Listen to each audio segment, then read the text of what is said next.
This is Thor Odinson, and you're listening to Across the Bifrost! Avengers, assemble!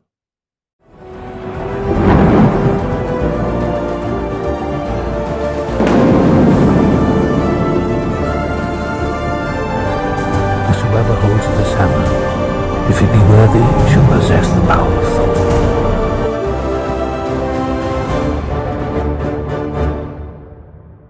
Hello, everyone. Welcome to Across the Bifrost, the Mighty Thor podcast, where on each and every episode, we explore the world of Marvel's Mighty Thor.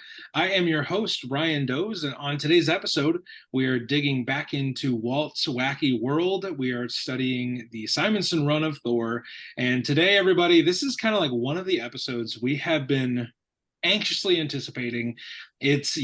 Thor becomes a frog today, and it is all sorts of good.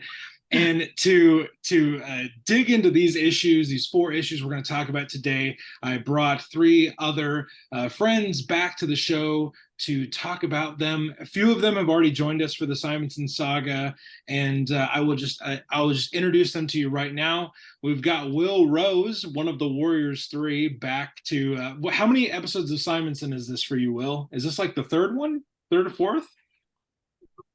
Yeah, that's what we'll say. Sure. It's great. 3rd Glad or 4th. It's your 3rd and a half. Beta Ray Bill is glad to be back and talk more science. Yeah. 100%. And Will has a surprise later for everybody, a special issue that he has and something that's significant about the issue he's going to give us a synopsis of, but we'll save that for a few minutes from now. Nathan Gilmour is back, a fast fan favorite from the Simonson Saga. Nathan, this is what, your 4th appearance on the show? Yeah, 3rd. I think I'll also claim 3.5. And yeah, I like that 80s comic alliteration there. The fast fan favorite. That's something that appears on the last page of an issue, teasing the upcoming issue. It's our way to It's our way to spin Nathan off into his own limited series for 4 issues. If just like our last Simonson episode was actually a Balder episode, that's what we're gonna do with Nathan. We're gonna shoot him off into his 4-issue limited series. And then Hayley Hobbs, one of our good friends, is back for her first Simonson Saga episode, and we specifically saved this one for Hayley. So, Hayley, welcome back to talk about Frog Thor. Yes, I'm so excited. I've really enjoyed all of the Simonson episodes, and as a patron, I'm glad that this was the creator you went with, because this is who I suggested. Are you listener Prime? I am not listener Prime. No, is the identity unknown? Not unknown, but unresponsive. I've yet to actually have. No, I don't understand. But the Bert Zerker became our top tier supporter months ago and has yet to respond to any of my messages.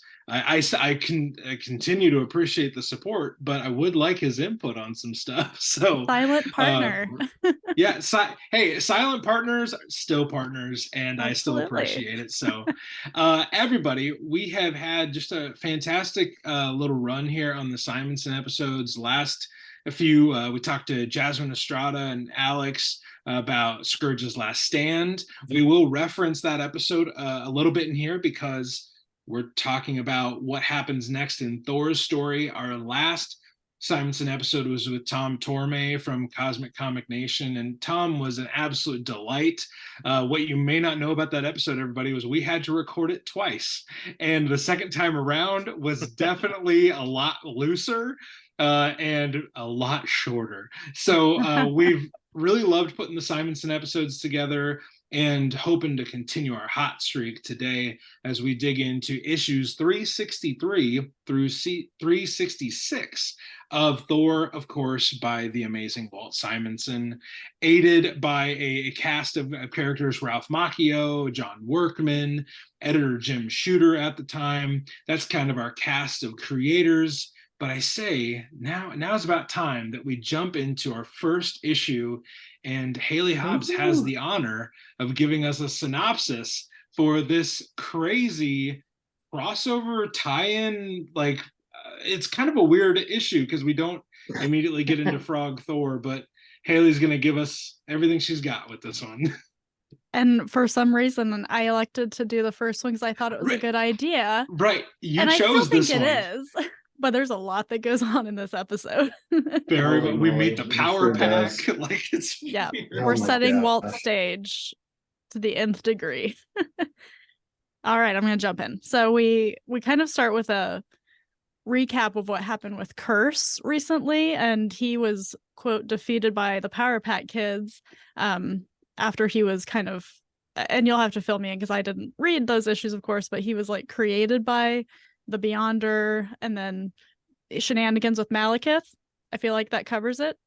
Yep, that about covers it. Okay, great. And then Secret War. Oh, well, and one thing is the Secret Wars 2 event is happening at the same time as this issue. Right. It doesn't really play into this issue, but if you want the wider context, go look at Secret Wars 2, and that should fill in any gaps you might want to look at. We're not doing it for you. No, we are not. Nope. So he kind of emerges from his, quote, defeat by the Power Pack, and we see him fight Beta Ray Bill, and he defeats him fairly easily as well. And we kind of move on from Curse, and we see that Thor has come back from his recent sad adventures in hell. He's still Red Hood Thor with his scarred, disfigured face. And he releases the souls that Malekith took, and he sends them home. And then he's kind of like sitting around with Tooth Gnasher and Tooth Grinder, like, ho ho, what should I do next? And some homeless guys come up and they're like, hey man, you got any change? And he's like, do I look like I have change? Like, look at me, I have a cape. Like, or what are you talking about? And they call him Whack, which I thought was hysterical. I'm like, is there anything more 80s? And man, that's so whack. So good. I'm bringing that back. I'm bringing Whack back. Let's bring it back, sure. Bill. Bring Whack back. Bringing Whack back. I'm so doing Let's do that it. like this weekend. And this rightfully angers Thor, as he's like, excuse me, I've laid down my life multiple times for Midgard, yet ungratefuls. And he even says, I must endure the insults of those who cannot see through their hate. And just to scare the bleep out of them, he's like, look at my face, look what I've been through. And they're like, ah, and they run away. It's so funny. It's so funny. But also sad Thor. So the Power Pack kids come across Beta Ray Bill. They're like, oh, what are you? And they all get together. And so then, meanwhile, back on the ranch in Asgard, like you do, there is Loki doing Loki things. He's creating his, quote, most audacious experiment. I'm like, okay, Loki, do you say that about all of them? Can't be interrupted by Lorelai. Doesn't have time for study pals right now, so he sends her a packet. This is why I wanted to do this episode. This issue. It's so good. But we don't really know what Loki's up to. So we go back to New York. Curse attacks Thor. It's not going well for Thor, so he kind of slaps on his belt of power. Is that what it's called? Yes. I didn't write that down correctly. So the belt of strength. Belt of strength. Thank you. I don't know why I wrote power. I wrote power belt, which is a different thing. And so he and Curse are going at it, and the Beyonder's like watching, and he's like, huh, this is super interesting. I wonder what happens if I notch Curse's power up even more. Like, what's Thor gonna do? In a really sadistic, horrible way. And so he does that, and still Thor cannot seem to beat Curse. And then Beta Ray Bill and the Power Pack arrive. Thor's like, who are these kids? Rightfully so. He's like, Bill, what are you doing? It's really funny. And so these children help Thor. And in a potentially super not OSHA okay move, not even close, Thor and Bill infuse their hammers into this child, and Thor holds her up. Whose like name is Energizer. Battery. Let's not skip that. Let's not skip that her name is Energizer. Her name is Energizer. To make it super clear what she does. Oh my gosh, yeah. And like zaps Curse with this baby. It's really horrible. Child services should be called, but can't be because their mom, meanwhile, is gone. Conveniently so, I might add. Oh my gosh. Where did I leave off? Okay, so that's that. So then the Beyonder comes down to talk to Thor, and he's like, I'm really interested in that you were never gonna beat Curse, but you tried anyway. And so they have this like very deep philosophical conversation about doing the right thing and good and evil, and that the only difference between the two is choice, which is true. And so the Beyonder's like, never thought of that before. He's like, I'm just gonna do good now. And he restores the powers to the hammers. And then he teleports off. But before he does, he's like, hey, by the way, Thor, don't let any girls kiss you. And Thor's like, what? And then he blips off, and it's like, that's it. And then also the kids are like, what about our mom? And Thor's like, it's too late. He's gone. And I'm like, Thor, wait, the humanity. That could have helped. Oh my gosh, it's so funny. So he's like, okay, beep bop boop, gonna go back to my land. But before he does, a woman comes up to Thor, and we see Loki's beam of light from his audacious experiment beam down, and when she kisses Thor, poof, he turns into a frog. Oh my god, that was exhausting. Did I miss anything? Yeah, so I'm a kid of the 80s and collected comics in the 80s. So the first Secret Wars was like a super big deal when it came to like this big crossover event and how they time placed the heroes and brought them back and zipped them off. And you have the mystery of who the Beyonder is and all those kind of things was kind of huge in terms of my comic book collecting there in the 80s. But like any good thing, you have a sequel. And you're like, we're going to cash in on this. Like, remember Civil War 1 in comics? That was super fun. Let's do Civil War 2. Maybe not. Maybe we shouldn't have done that. So they said, like, Secret Wars 2. Let's do that one. And it's basically the Beyonder coming to Earth and, like, crossovering and hopping into the lives of the heroes and what's going on. And he's basically like a wannabe watcher, right? So he's, like, creeping, voyeuring, like, watching what's going on with these heroes. And mingling a little bit. He's not the watcher just watching and like I can't like mingle in or affect anything. It's like I'm going to experiment and learn and grow this like weird like space god out there, you know, watching and moving chess pieces. So that's the thing to me is like he's in this and he's watching, but also wants to see what happens by messing with like the belt of power or Curse's power and that kind of thing. So I'm like, man, this is like the Watcher, but ramp it up like on Creeperville. Like that is the main thing that stands out for me with this. But also like we have to also remember that Louise Simonson, Walt's wife, also created the Power Pack and watched over that. Did. So this crossover, bringing over the Power Pack to be a part of Thor's story and them all working together. They're doing the best they can to like intermingle this crossover with not only this crossover event with Marvel, but also like his own wife's like creator owned property within Marvel with Power Pack and that kind of thing with Beta Ray Bill and all that stuff. So I thought it was just it is so classic 80s comic. Like this is like everything that you want in an 80s comic is the kitchen sink is there with the fighting, the dialogue, the crossover event, all those kinds. And even like Loki being like the Martian from the Bugs Bunny cartoon of like, I'm going to point this laser at Earth and destroy it.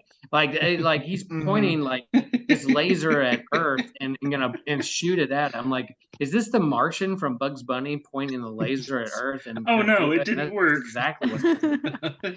Oh no, not again. For it again. Like so. I don't know. Loki Doofenshmirtz. Yeah, exactly. So that's exactly what I'm thinking. And he was like, oh, it finally worked. But this whole like classic princess and the frog or frog and princess, the reverse thing of like not the princess kisses the frog and turns into like the prince, but yeah, the reverse thing, kisses and turns into a frog. And here we go. We're going down that fairy tale lane of what Walt normally does with tapping into kind of fairyland stories, which is going to play out later on. So super fun. I can't do this much. Yeah. It is beyond fun. I turn all my friends into frogs. It's not a big deal. Right. That's Except that he hilarious. doesn't, because one of the scenes that is also in this issue is that, the Asgardlets discover that, someone has built some sort of oil rig on top of the fallen sword of Surtur, Twilight. And that is, they are on their way back to Asgard to report this because, somehow it is connected. Hint, hint. We'll find out later. Yeah, we pick up that note in, I think, a few issues. Right, one of my right. one of my favorite things about the Will was talking about the Beyonder is that conversation Hayley was talking about, of like them talking about the good and evil and deep thoughts and whatever, that goes on for 4 pages. Yeah, I And think it it's is a Cliff not Notes version. it is not brief. And you're just like, oh my gosh, when will this comic end? And it's like, I get it. Like, comics used to be longer and wordier. I totally get it. And some authors are more wordy than others, but yikes. Like, we were trying to fit the next great American novel into those 4 pages. And I do love that the lady that kisses Thor at the end, to make it weirder, kind of looks like Loki. Did anyone else think that the lady at the end looks like Loki? Yeah. Ew. Okay. Yeah, see, Faz is gonna have a field day with that one. Like, see, Walt Simonson's a weirdo. I think that's the drum that Faz beats to. But yeah, were there any other thoughts about 363? The kind of the like Hayley said, the setting of the table. We get done with the curse stuff. We introduce the frog on the last panels, and now we actually get to jump into our frog adventure proper. One thing that I do want to set up, just because it pays off big in a few issues, is that, kind of the theme of the Simonson run of your podcast, Ryan, is that I want to talk Shakespeare with Walt Simonson. Because I would never dare to stop you. Because when Thor is accosted by the homeless people, what stops that encounter is that Thor shows them his scars. And this is a bit from one of Shakespeare's lesser known plays, Coriolanus. It's one of his Roman plays. And Coriolanus, who is the victorious returning Roman general, if you're not watching the videos, listener, Will Rose just gave a giant facepalm. But when Coriolanus returns, the people of Rome want him to stand to become consul. So they're kind of like the Roman president before the empire, right? And what Coriolanus has to do in early acts of that play is the people want to see his battle scars, and he is deeply offended because these people haven't earned the right to see his scars. So, the fact that Thor shows his scars and scares off these people he deems unworthy really pays off, like I said, about 3 issues from now. So I want to set that up now in the podcast so that when we come back to it, we can cash in on it together. Like an Outlander. I'm just now watching Outlander. I have not seen Outlander, but I've taught Coriolanus. Such things are used. I saw the movie version of Coriolanus starring Gerard Butler. Does that count?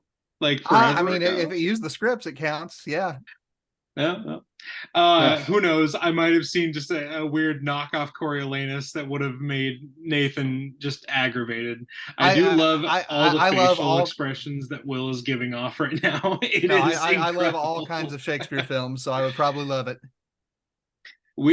So we jump over to Thor 364, where we pick up right, where we left off. Thor has become a frog, and Loki's plan is coming into action. We actually go right to Asgard. I misspoke there. We go right to Asgard, where the Althing, which is the assembly of Asgard, coming together to decide the next king. There, because Odin, if you maybe have forgotten since we talked about it in one of our previous episodes, listener, Odin has disappeared and been kind of off the board for a while since the final showdown with Surtur. Almost 10 issues ago. we've gone on a lot of side quests trying to find him, but then not finding him, and kind of moving on to bigger fish. So we're going to decide who the king should be, and all of Asgard gets together. Beta Ray Bill's there, Sif's there, the Warriors 3 are there. Even Loki ends up showing up, but Thor is conspicuous by his absence. And Frigga is holding the scepter of Odin. Yes, we should note, and because it's late 80s, that makes her Miss All Thing. Miss All Thing, yes. Oh my, that could really catch on. We then jump back to Frog Thor. Thor is a giant bullfrog now, and one little bit of narration that I want to read, because it might not get brought up on purpose if I don't bring it up now. Every bit of narration or dialogue that we hear from a frog, a rat, or an alligator is overlaid with this one narration box that says, "This and subsequent dialogue among the animals is translated from the vernacular into English for the benefit of those for whom the language of the beast is a closed book." So all of this, Walt Simonson is translating all of this from animal speak. Slow clap. I love that he gives an explanation for that. It's so good. And the first few I pages, can't let you think you can just go talk to animals. Like they're a higher species. They have their own language. Because if you take one thing from comics, it can't be anything else. We can't have this kids is the talking most to ridiculous animals. thing. That'd be crazy. The majority of this book is Thor trying to find someone, or trying to find a way for him to communicate to people. He goes to the Avengers Mansion and he tries to communicate with Jarvis and Franklin Richards, a young Franklin Richards. Like, even that young, Franklin should have maybe been able to be aware enough to figure this out. No, maybe not. Jarvis is having none of it. Thor tries to write a message in the sugar that he's tipped over, and Jarvis just boots him out with a broom, and they have a conversation when he's gone, where Franklin says this. He's like, "But Jarvis, he wrote something in the sugar. I saw it, letters and everything." And then Jarvis responds with, "And can you tell me how on earth you think a frog learned to write? I think, Master Franklin, perhaps we should restrict your intake of Saturday morning cartoons more severely." "No, really, Jarvis." "Master Franklin, kindly get your fingers out of your mouth and drop the rest of the sugar, but be back on the floor where it belongs." And all of this is happening off panel. We're hearing this through the window as Frog Thor is leaping away, and then he navigates traffic like Frogger. So this becomes a comic version of Frogger for a few pages.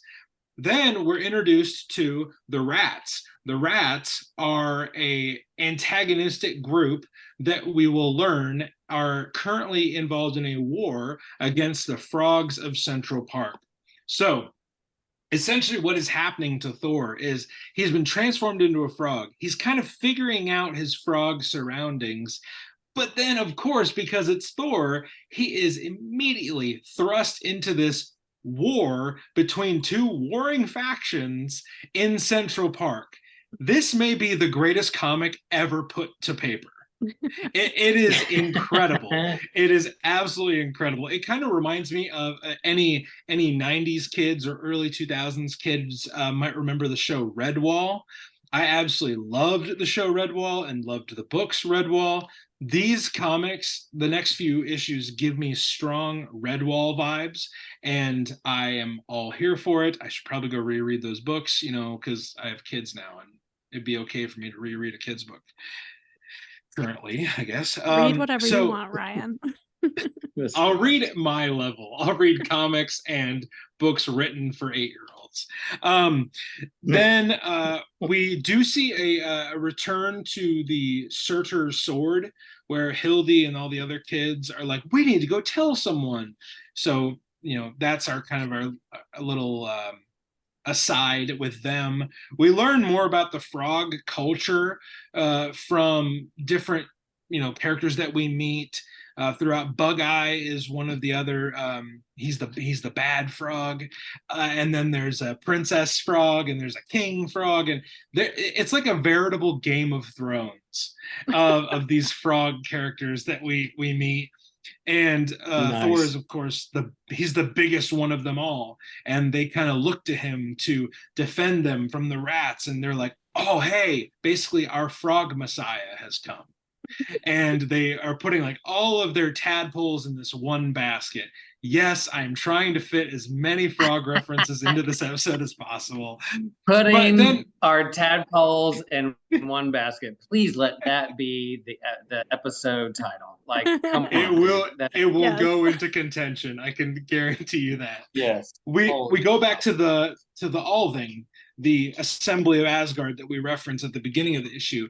And of course, the god of mischief shows up, and he has all these ideas of what they should be doing, as to choose the lawgiver, the one who is going to basically he's going to order the proceedings. He's going to be kind of the MC of the whole thing.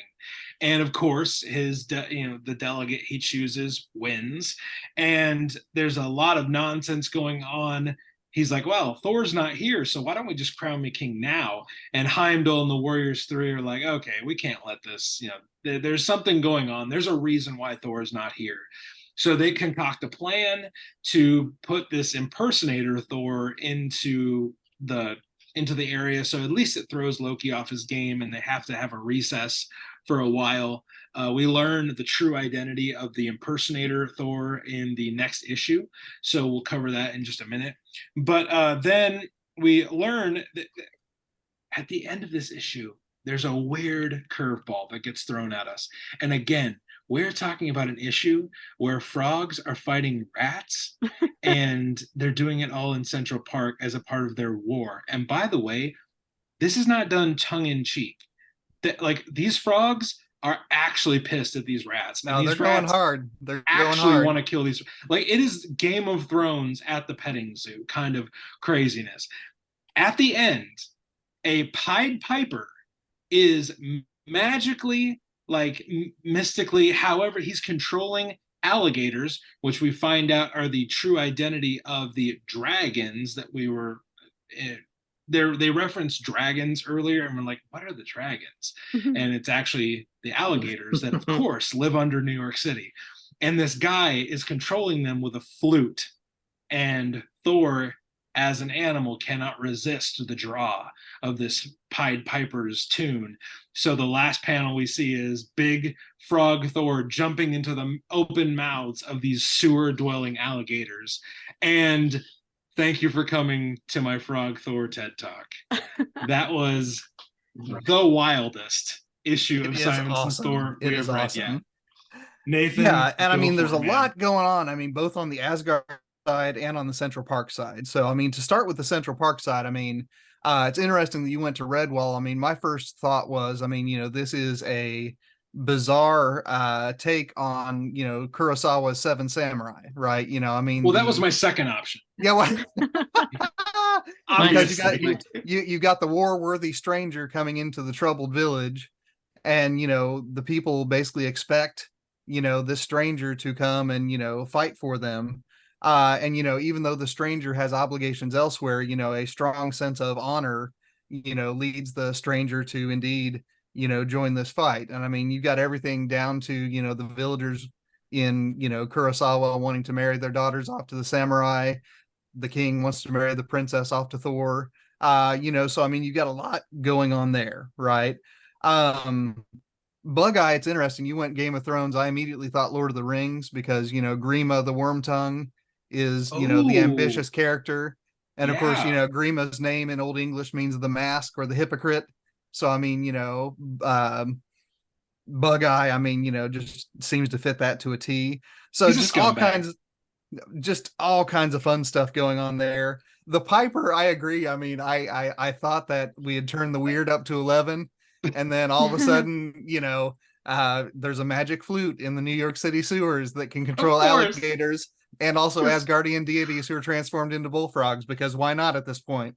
If we're gonna crank it up to 11, why not crank it up to 12? Yeah. I also noted the great frog language footnote. That was awesome. But I mean, I do think, I mean, and this is just a it almost feels weird to make this kind of criticism in a bizarre episode like this, but I think they threw away Thor's ability to write a little bit too quickly, because I mean, that's something that it seems like he might try more than once. I mean, if he does have Thor power, he might try to get into the mansion a second time and write something before Jarvis comes with the broom. But it's a gag. I get it. It's really to get us to Central Park. Yeah, like Reed Richards is out there. Like Reed Richards is out there. Tony Stark. Like, let's go. And write.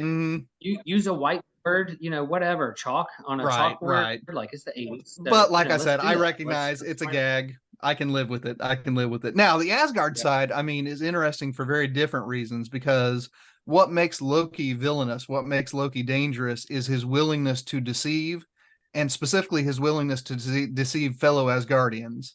And I couldn't help but read this as kind of a commentary on Cold War anxiety, right? I mean, what kinds of terrible things are you willing to do as a society to make sure that the other side with terrible things to do isn't going to do terrible things that cause even worse things to happen, right? So I mean, all through these 3 episodes, I mean, you've got these honorable characters doing utterly deceptive things to Asgardians, right? I mean, they're not fooling outsiders, they are lying to their own people. And I mean, for my money, I mean, because I'm a sucker for any kind of good Cold War allegory, this one, I mean, this was just catnip to me. So those are the things that I picked up on. Ryan, I do want to ask, I feel like I saw some rumors online that the next run of Thor is going to be doing like another take on Frog Thor. Have you seen anything about that? I haven't seen anything beyond speculation. Like, nothing. Okay.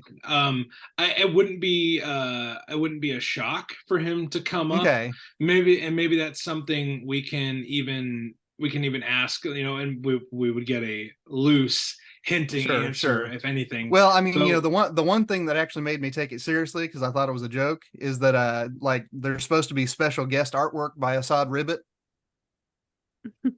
Assad Ribbit? Nope, and that pun went right past the crowd. I'm sorry. I was actually setting up the worst. I got it. I think everybody but Ryan got it. I was trying to set up like the worst pun in the history of this podcast, and then it flopped. So at this point, I'm going to hit mute on my Zoom, and I'm going to let you all talk about this episode seriously. I am deceased. I don't think we could talk about these seriously if we wanted to. Assad Ribbit. I have to bring up my reference. So this made me think of Fern Gully, because here you have you have the stranger coming into a kingdom under duress, and I was like, this is like Fern Gully or something. Fern Gully for the win. Yeah. Oh my gosh. Will, you got anything about this before you give us a synopsis on? We're gonna amp up the crazy in the next one. Yeah. So Puddlegup shows up in this one, right? Like, yes, So the next, like, we have Thor, and the next issue is going to do some things, but eventually it's going to be passed on to the Thors. Like, we have Beta Ray Bill have his own hammer and his own story, but then eventually Puddlegup is looking up to Thor as like, oh, this is our frog messiah come to like save us, but then he's going to be anointed to take on the mantle to be that immersed in his own culture and people too. So like Puddlegup is like the first appearance of this frog is going to be a part of Pet Avengers at some point moving forward. Am I correct? Yeah, and he's also known as Simon Walterson. The greatest name for a comic character ever. I love it. Yeah. And I believe it's in this next issue that we get the reveal that his name used to be Simon Walterson.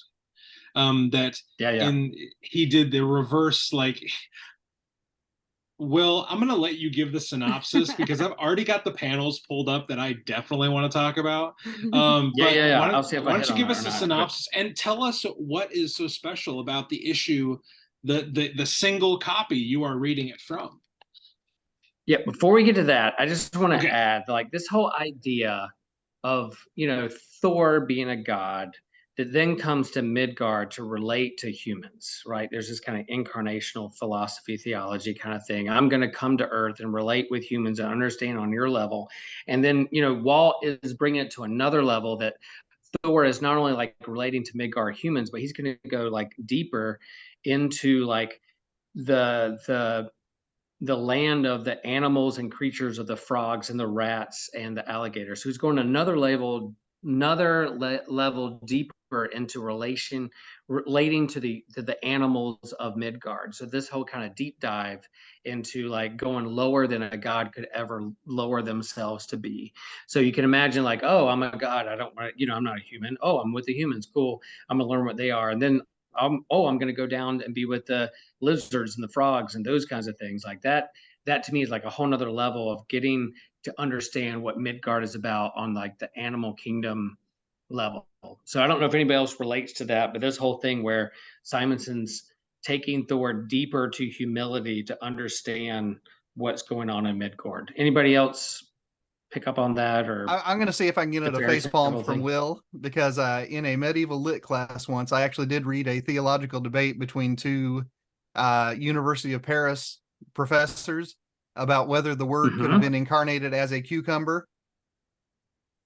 And okay. So I mean, by the way, if you're wondering how that debate came out, the conclusion eventually was that the incarnation had to be as a human being, so that human nature would be assumed and therefore saved. So God only would have saved cucumbers had God become incarnate as a cucumber. Yeah. Okay. Yeah, you said they're like French theologians that they were Paris theologians. Oh, well, that makes perfect sense. That makes perfect sense. But yeah, this entanglement with all creation it's like we're entangled with all of creation, not just humans, and that we're like the superior animal kingdom, but also like what else is going on. Like I look at my dog, I found a turtle in my driveway today, and I was like taking pictures and watching. I'm like, man, this is so cool. What if I was like in the turtle realm?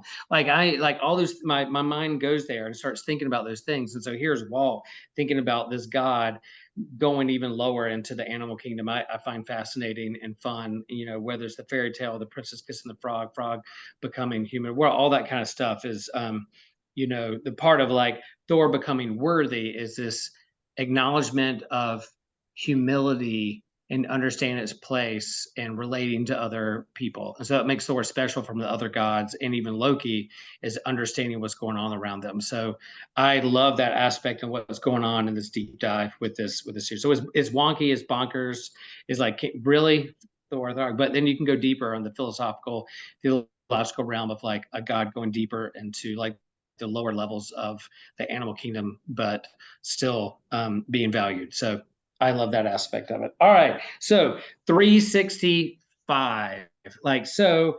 Way back when I was able to meet Walt Simonson and Louise Simonson at a Comic-Con here in North Carolina. And I dug through my long box of like the comics I collected when I was a kid in the 80s. And I found 365 and I brought it to him at his table. And so I literally got it signed by Walt Simonson.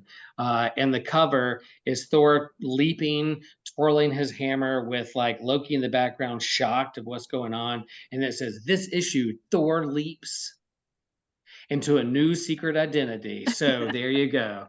I can't wait to see what happens. And he wrote and did his signature at the bottom. So yeah, and it's a pretty dang good like condition. So I might get it certified graded. So I don't know. We'll see what happens. The cool thing about this issue on is the Simonson comics has been some of my favorite thing. Like and even the title of this one, which you'll have to read. It's like, oh, I'm going to tackle this very serious thing, or this, very serious concept at the time, and then also the Muppets. And also the Muppets. Yeah. So what is this, 1986 when this came out? 1984, 1985, 1986 around there. I can't. The print is so small. Even with my reading glasses, I can't read. March 1986, maybe. It's 86. Sure. It's 86. So the cool thing about this issue, reading the hard copy floppy in my hands, not just the digital version, but also the ads that are within this. So I will sprinkle in there ads the are ads so good that are in. Yeah. So you turn the page, and like on the opposite end of the cover, you have Christmas poster bonanza from Marvel Press, and you have like Captain America, Spider-Man, Hulk, Fantastic Four. Come buy your posters for $3.95 a piece. Heck yeah, baby, $3.95. We don't want to lose money on for that. Instance, yeah. This comic cost 75 cents back in the day. There you go. But yeah, you turn the page and there it is. Guess who's coming for dinner? Or it's not easy being green. And then and then Walt acknowledging that he's like propagating like Muppet lingo. So that's kind of what's going on there. And then there's an arrow pointing to a frog and says, this frog, for instance, is the hero, the mighty Thor. In case you haven't been following along, if it's your first comic of all time, and you just open the page, you have no idea what's going on. That's what's happening. Far beneath the streets of New York City exists a series of mysterious tunnels where things are not always what they seem. For instance, this frog is Thor. What are you taking me? And you have the Pied Piper playing its pipe, and the frog hopping off of alligators in the sewer of New York, because that's where alligators hang out, and underneath in the sewers of New York. And then there's absolutely. Yeah. I remember hearing about the New York City sewer gators as a kid. Absolutely. Yeah. And there's a movie called Alligator. You pull it up. It freaked me out as a kid. It showed on TV. I was like, I still have bad dreams about that movie. And Walt Simonson did not invent the sewer gators. This is absolutely something that's around in the 80s. 100%. And so, you have the thought bubble of the frog going, I came seeking aid. Who would help the frogs? And I'm coming this way, but who is this that is playing all this? And then again, animal dialogue has been rendered in English for the benefit of the readers. So this front page, if this is your first comic, you're like, man, what have I gotten myself into? But then as you go along, there is this Pied Piper playing the piper, thought bubbles all over the place. Thor frog is dodging alligators and the piper. He's got to figure out what's going on. You turn the pages and there are the rats. They're coming for the frogs. You're having this Game of Thrones, battle getting ready to happen with dragons / alligators and rats and frogs and who's going to be our Messiah. Pied Piper playing thing. I turn the page and there it is, an ad. Win a complete set of GoBot toys, announcing the Nestle Quick Challenge for the GoBots game. Yeah, there's Nestle Quick and GoBots. How cool is that? Man, should I write in? Should I tear out this page and ruin the value of this comic 20 years, 30 years, 40 years later? No, I'm going to resist that temptation, and I'm going to turn the page. Then you have rats and frogs going at it, and then there's another ad, and here you go. You're going to want to hear this. Pause a moment. Cap's gonna star in a Broadway show, and you have Captain America with like a top hat dancing on stage, and it says, and maybe you can star with them in this Broadway show. But here you go. If you're a girl between 10 and 14 years old and you can sing and dance and act up a storm, you might just be the person Cap's looking for the bundle of talent for this Captain America Broadway musical. Yeah, I don't know if you're a boy between 10 and 14, but if you're a 10 to 14-year-old girl, you can come and be a part of Cap's Broadway musical. Yeah, you put that ad in there. So now we know where Hawkeye got it. Yeah, that girl is 1,000% getting abducted. That is not a real thing. Oh my gosh, it's so creepy. It's more creepy than Beyonder. So I'm like, holy cow. That ad had me going, what is going on? Turn the page, and then you have the classic Walt Simonson. Meanwhile, back in Asgard, they're doing this big, all of Asgard is there. They're talking about who's going to be the next ruler with the scepter, and Loki's like, what is going on? I thought it changed Thor into a frog, but here he is here. What is going on? They're having all this conversation. It's a little bit mysterious. Loki's trying to figure out, but here's the thing. Loki, turns into a fly. What do frogs eat? Stereotypically, flies. So Loki turns into a fly on the wall here in the midst of this whole tale of Thor being a frog. So I found that super interesting. This fake Thor throws his helmet on a hook, lays his hammer down, and then you go back to the frog rat war, and it's really escalating there. The alligators come, the piper's there. You have to read it yourself. There's a lot of subtext, narration, thought bubbles. It couldn't be any better.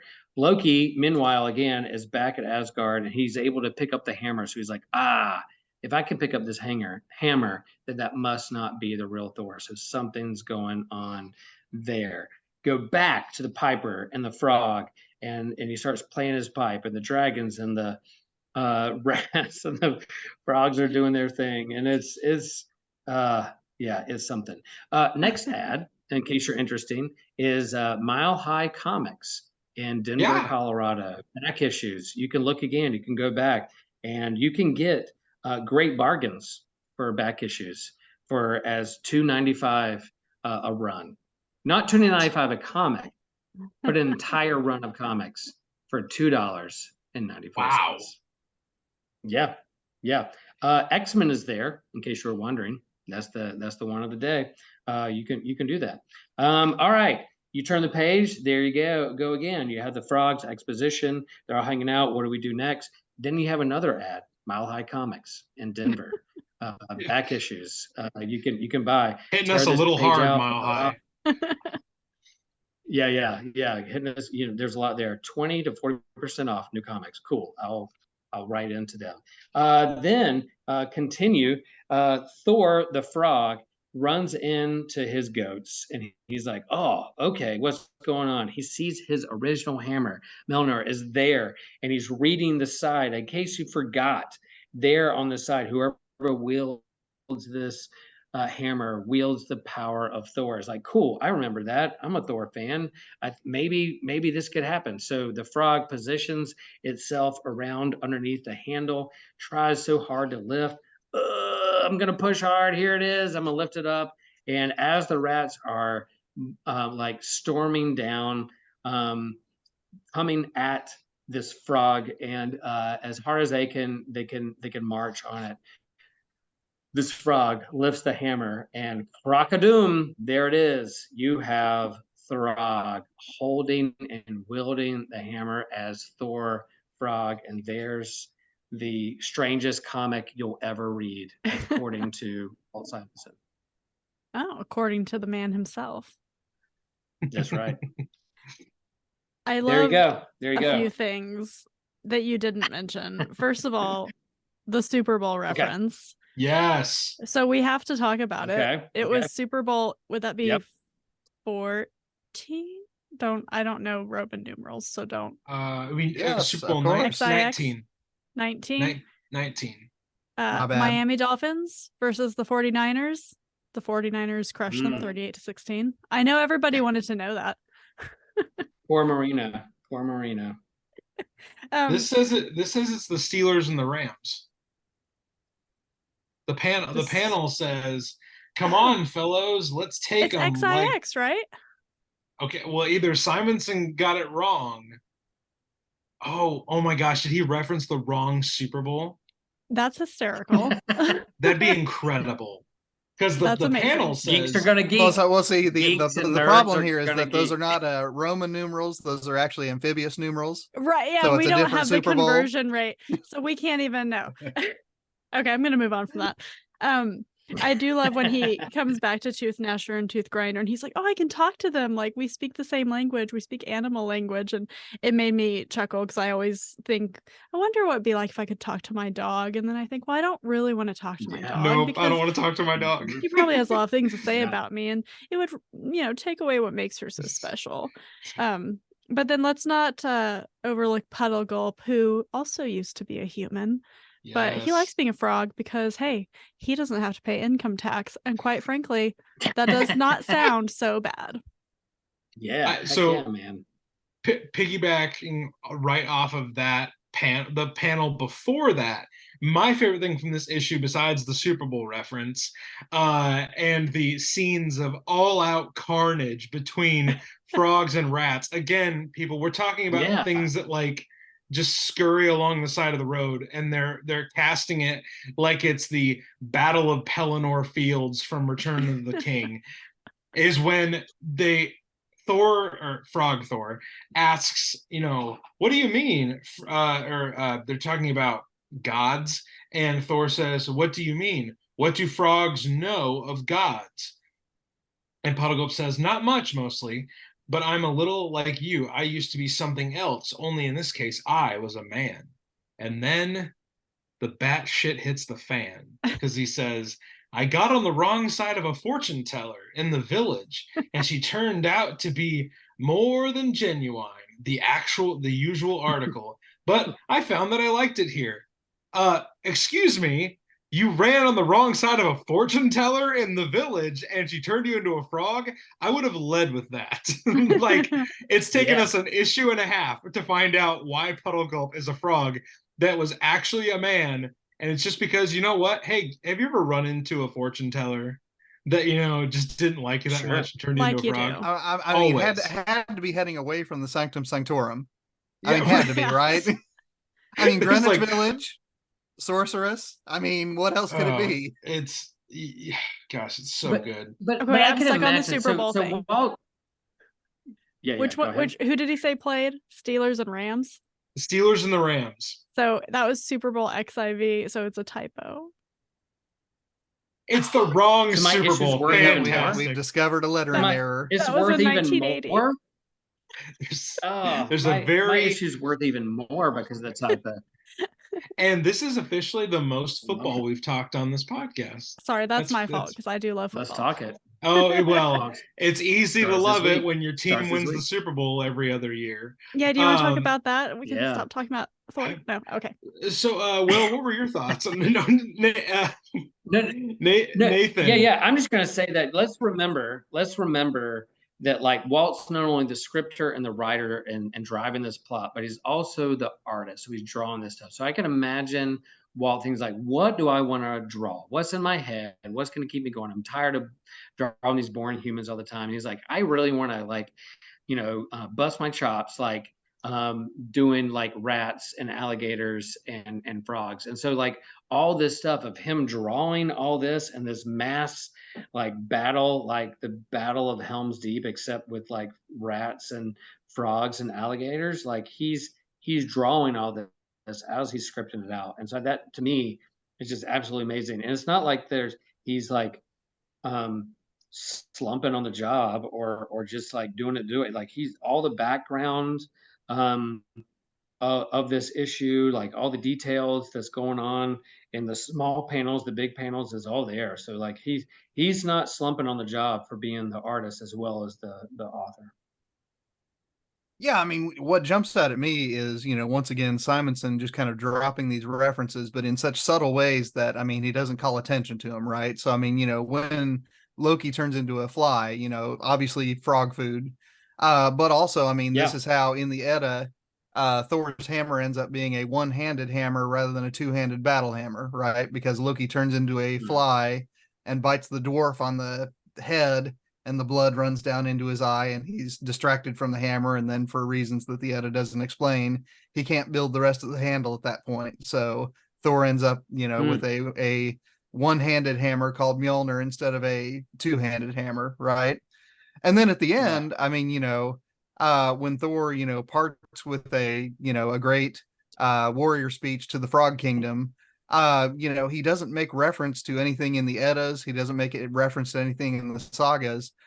He says that, what will save you is faith in each other, which I hear can move mountains. So once again, we got the Norse god making New Testament references. And, I'm here for that. I love that. I really do. But the other thing that struck me as interesting, though, and this is inside of Simonson's run, is that he sets up the Piper as a bizarre parallel to the Beyonder, because I mean, both of them are just orders of magnitude more powerful than anything else in the scenes that they occupy. But they are both impressed not with Thor's raw power, but with his strength of will, and with his goodwill, and with his willingness to, put himself on the line for beings that really he shouldn't be putting himself on the line for, right? So I mean, one of the things that Simonson is just working over and over here, and like I said, it's going to pay off in 366. Is that what makes one of the questions, and of course the one that ends this podcast every episode is what does it mean to be worthy, right? I mean, for Simonson, the answer is the willingness to risk self in behalf of unlikely others. And I mean, he keeps just coming back to that well, especially in this little 4-issue run that we're talking about tonight. Yeah, that's fantastic. Yeah, so good. Nathan, do you want to close us out with a rousing synopsis of 363, or what the cover promises? That what do you call a 6'6" fighting mad frog? Answer inside. Yes, indeed. Yes, indeed. And actually, 366, 6'6", and 366. Oh, there you go. I didn't even make that connection. Yeah. So, astute observation. Yes, indeed. Yes, indeed. So, a number of things, unfold very quickly here. First of all, Thor is on his way back to Asgard as a 6'6" hammer wielding frog. At the same time, Loki is monologuing to a shadowy ally, who looks a little bit like Malekith, but of course we can't know that for sure. Bum, bum, bum. We find out that 2 weeks have passed since the Asgardlets told Heimdall about the fact that, Twilight, the, sword of Surtur, the one that almost destroyed Asgard, is sitting out in the middle of a rocky field, and no one's done anything about it for 2 weeks. Inexplicable, but we keep rolling.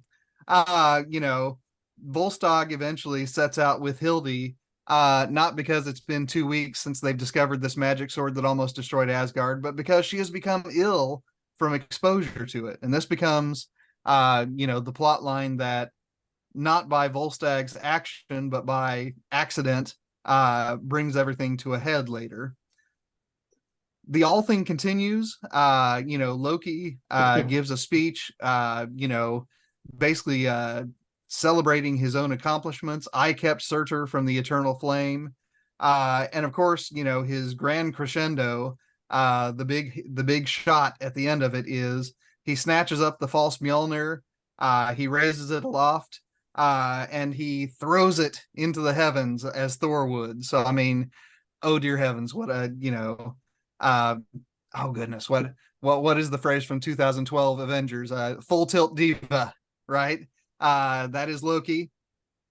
But of course, when the hammer returns, it's not the false Mjolnir, but it's the real one wielded by Frog Thor. Frog Thor makes off with Loki. And what's interesting here is that, the Asgardian crowds think that Thor is a demon invader. So, I mean, the one being right at the All Thing who is not trying to deceive Asgardians, right? Because the Warriors 3 are with their false Thor. Loki, of course, is. Thor, Frog Thor, is the only one not trying to deceive them, but he's the one that they think is a demon. All right. In the meantime, just because we don't have enough plot lines going on, Curse arrives in Hell and just starts, raising the place. For one page. Yes. And then, I mean, we get, and I'm skipping a little bit, which I'm sure we can comment on later if we want to, but, what eventually brings everything to a head is that Volstagg becomes infected with whatever has afflicted Hildy. And, in his weakness, he stumbles into a pile of stones, which becomes a stony avalanche. I guess rock slide is a name for a froggy, not a froggy avalanche, a stony avalanche. Avalanche. Wow, paging Dr. Freud. Yeah. And as these rocks fall on Loki's, engine that draws energy from Twilight, the power source that keeps Thor in his frog form is cut off. Thor is defrogged. Loki tries to rally the Asgardians to himself. And then Thor, in another inexplicable moment, and, I want to give credit where credit is due. This is an amazing series, but man, are there some sloppy plot moments. Thor suddenly becomes aware for reasons that don't get explained unless you guys explain it to me, that Loki did do his dramatic hammer tossing earlier. Maybe he passed the false Mjolnir on his way down. We'll go with that. But you know, that's probably the easiest way to explain it. Or just don't ask so many questions. And so, I mean, you know, this convinces the people that Loki, in fact, has been deceiving them. And then we get the Coriolanus moment that I've been promising would pay off this whole episode, because in Thor's final speech to the All Thing, what he goes to is, "Behold my scars. This is what I have earned in battle for Asgard. These are the signs that I would give anything for Asgard. And what I am asking is not to become Odin's successor, but I'm asking that you consider someone worthier than me to become the successor." And of course, he nominates Balder the Brave as the new king of Asgard. The issue ends with Loki, of course, saying, "Oh, I'm not done yet. I'm Loki. Of course, I've got another scheme ready to hatch." And that is how the issue wraps on this bizarre quartet of episodes that is Shakespearean and amphibian and Cold War all at the same time. And it's freaking awesome. And what else do we have to say about it? So here's what I'll immediately retort with. And listeners of this show know for 2 years, you know, I come back to one character a lot. I love me some Volstagg the Voluminous. He is like extra voluminous here. He is big as a house. Yes. Like when he like straps, you know, Hildy into that, you know, prehistoric baby Bjorn and walks out of their house, he is legitimately a giant. He like the ratio of like what a normal person would look like to him is like easily like double. It's crazy. That was one thing I noticed. I was like, man, Volstagg is humongous in this issue. And that seems like a small maybe detail that it's like, you know, hey, Ryan, we're talking about a comic where a frog a god becomes a frog, and then he grows to the size of an NBA player and fights another god. Maybe don't think about this too much. It's like, but it's the only thing I can think about. And by the way, Ryan, if I can sneak in one more Shakespeare reference, I mean, why wouldn't you?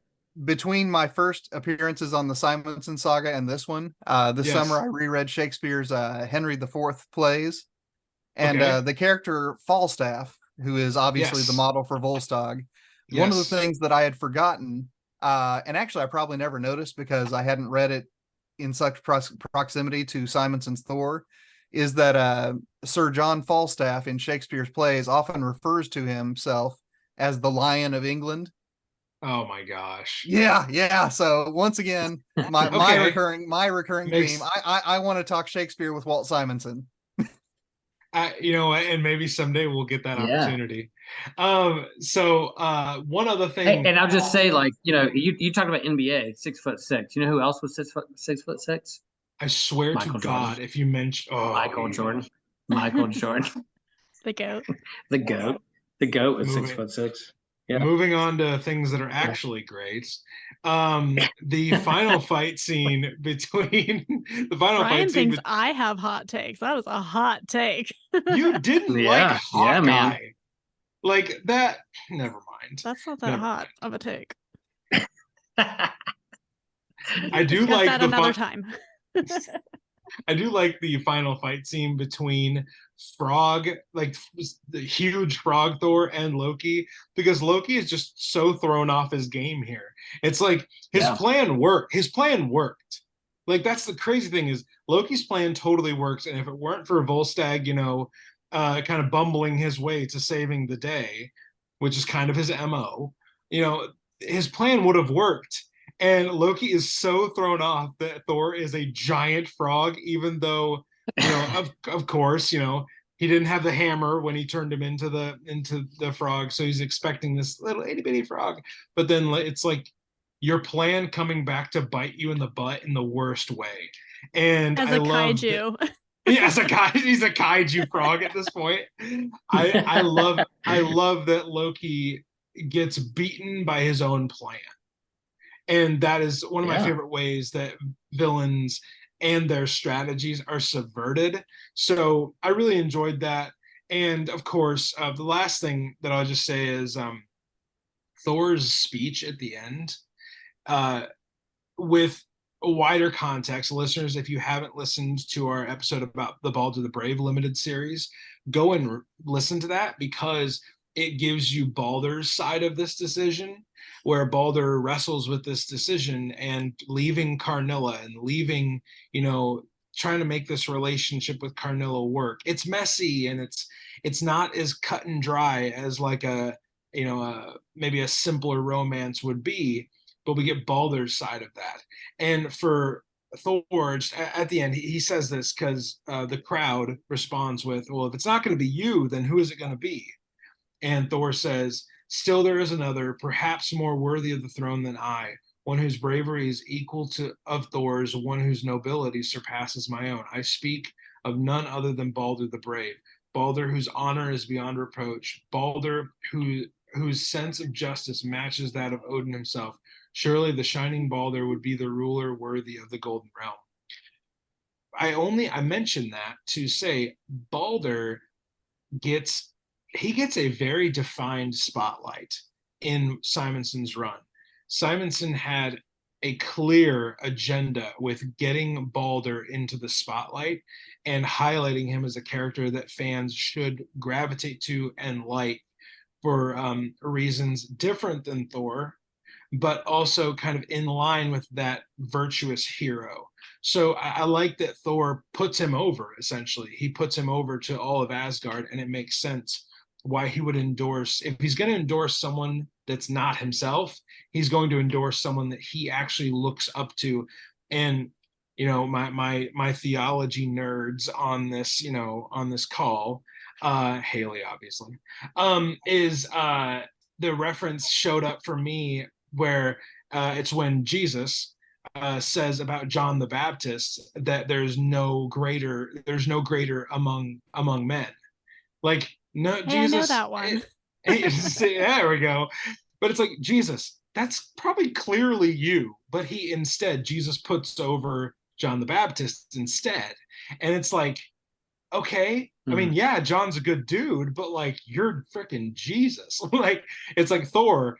We know Baldur's a good guy, but you're Thor. Like, it just kind of a parallel that popped up into my mind. And of course, nice. I love when Thor puts over Baldur. So that's my thoughts on the end of this wacky amphibious tale. And so does Baldur the Brave, sorry, real fast. So Baldur the Brave in 1985, this miniseries that Walt's, is this happen before this run or after?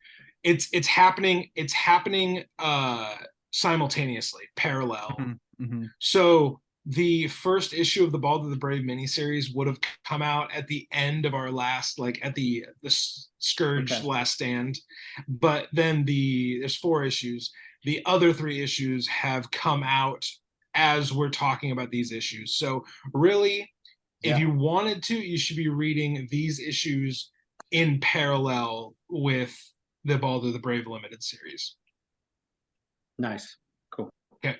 And the reason why we covered Baldur the Brave's limited series before we did this episode was to give the context of this issue through, that background information of knowing once we get to the end and Thor endorses Baldur, we know what Baldur is already going through. He's gone on his own adventure, but it does lead up to this point where Hogan rides up at the end of 366.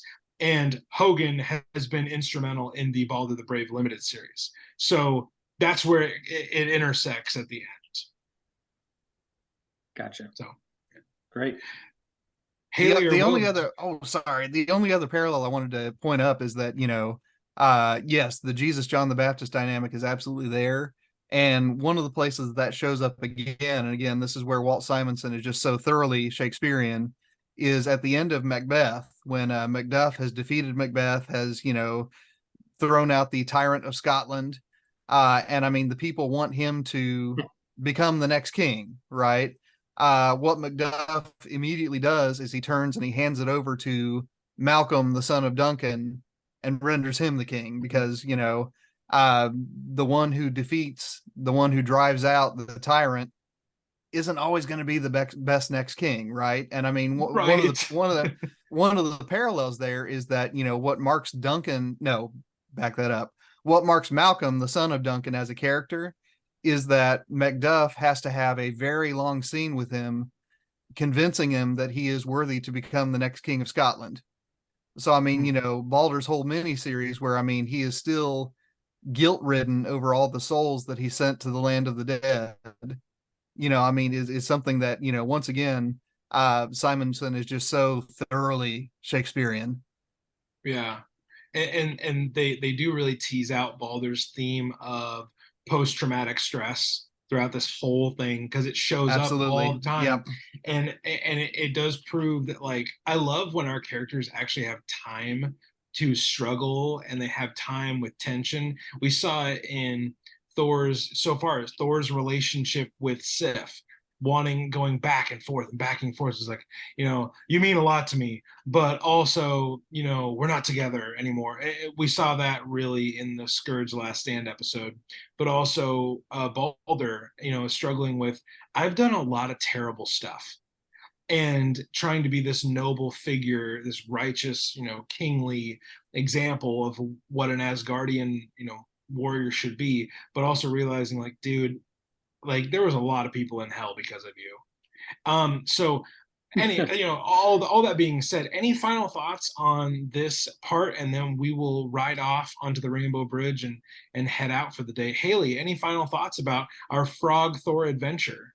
No, you guys really covered it well. I just love that in this, we've been calling it wacky and silly and the strangest comics you'll ever meet. And that at the end, Walt brings it back and anchors it really steadily with Thor's speech and his abdication for Balder. And it was a nice kind of soft landing to be like, ah, yes, there's the Norse god we love. Yeah, I agree that the idea of bringing it back around and grounding such a crazy concept in something that feels substantial is fantastic. Will, any final thoughts about these Frog Thor comics? Yeah, I think I haven't read these intently, like, all the way through and turned this run. So, like, I definitely know of, like, Puddle Gup and the Pet Avengers, and, like, I knew that Thor turned into a frog and then, like, saved the day, and you're kind of like, okay, whatever, that's kind of fun side stuff. But if you read, like, the full run, how layered it is wacky. Like, what he says, like, the strangest comics you ever see, and he's really reaching for his creativity. But in terms, again, like, how Right. his creativity, how he draws and creates and curates a story as the artist and the scripter, on top of the team of letterers and colorists and that kind of thing, is just masterful. So again, you're like, what could Walt Simonson do next, you know, in terms of these stories? Like, here you go, he's doing it again. So again, the master's at work. And I love how he interweaves, like, the main story with the meanwhile back in Asgard, and he has these layered Yeah. three-part stories building on one another, which is like a big part of 80s comics. But yeah, like, it's good. Like, man, it's not like you have to have a deep knowledge of Thor to read this arc. Right. But in terms of, like, if you really want to deep dive into, like, what Walt is doing in his run, this is a big part of it, and kind of a staple of why he's the master and why people consider him one of the best Thor writers of all time. Yeah, I mean, it's not many people that get highly considered for that title, and he's easily top two. Like, Yep. in my opinion, it's him and Aaron, and I mean, if it's close somewhere else, I'm maybe, but I think they're the top two. But Nathan, any other final thoughts, and then I'll send us out. Well, just one more nod to, you know, like I said, the Cold War themes that run through this, right? I mean, you know, one of the cool things about the fact that it is Thor handing it to Balder at the end is that they are the only two major characters that weren't involved in this extensive subterfuge to deceive Asgard. Right. And so, I mean, I just love that so much that, I mean, you know, it the people who engaged in that, both Loki's faction and the Warriors 3 faction, they're not in the picture. It's the people who did not deceive Asgard that set up the new king of Asgard. And, you know, I'm a hopeless romantic, so I love the fact that the corruption doesn't go all the way down. Right. Right, and our truly like our squeaky clean characters don't have even more dirt on them, because even Thor and Balder, like we said, like Thor and Balder aren't they're not Boy Scouts. Like they've done some stuff. Oh yeah. I mean that but defines Balder. Absolutely. this particular plot eludes them though, and that's fantastic. So, well, yeah, and specifically deceiving Asgardians eludes them. Right. And you know, again, I mean, I don't know if that's Asgardian nationalism, but I'm still here for it. Another discussion for another day. But thank you, friends, for joining us today, talking about Simonson and these issues that I was very excited to talk about. When we knew we were doing Simonson this year, I had these issues earmarked for particular people at a particular time, and I'm so glad that we got to do this. And we have even wilder tales to be told in the next few installments of the Simonson saga. And we hope that, you know, hey, we're going to see some familiar faces along the Rainbow Bridge as we continue to go through Walt's Thor run. But this is the end of our episode today. And if you want to reach out to us, you can check us out at Mighty Thor Podcast. You can check out our Thor Core link in the episode description for our Patreon. Check us out there. Hayley, where can people find you if they want to interact with you on the internet and get more of your takes on things like, I don't know, Star Wars, the MCU, anything like that? Yes, lots of takes. You can find me mostly at Source Pages, a reading collective, the podcast where we read comics and novels as primers for all the geeky TV shows and movies you love. We just covered the Ahsoka young adult novel by E.K. Johnston. You can find me Fantastic on Multiverse book. News, which is exactly what it sounds like, an entertainment news show. And then I am covering the Ahsoka show on a podcast called PandaVision. Name could change in the future, so if you want to hear it, follow it now so that you don't miss out on that. Hey, for as someone who has been a guest on most of those shows, go listen to Multiverse News. It is a phenomenal show. If you want your nerd news without all of the angst and the toxicity, it's a really good place to go. That's what we strive for. And Jay Sisson and I will continue to talk each other off the ledge of football in this season. Jay is he's a know-it-all in the best ways. He's so much fun, and Matt's awesome, and Jay Scotty is fantastic. So Hayley, thanks for joining us. Thanks for joining the a few members of the Warriors 3 and our honorary Balder, Mr. Gilmour. So everybody, thank you for listening today. I appreciate you all so much. Thank you for enjoying Simonson, but also we've gotten a few reviews on Instagram lately just from people like that are just now discovering the show, which is kind of nuts to me. And you're loving it, and we hope that you continue to love it. But until next time, when we join you aboard the Rainbow Bridge, we hope that you do one thing, and that is to stay worthy.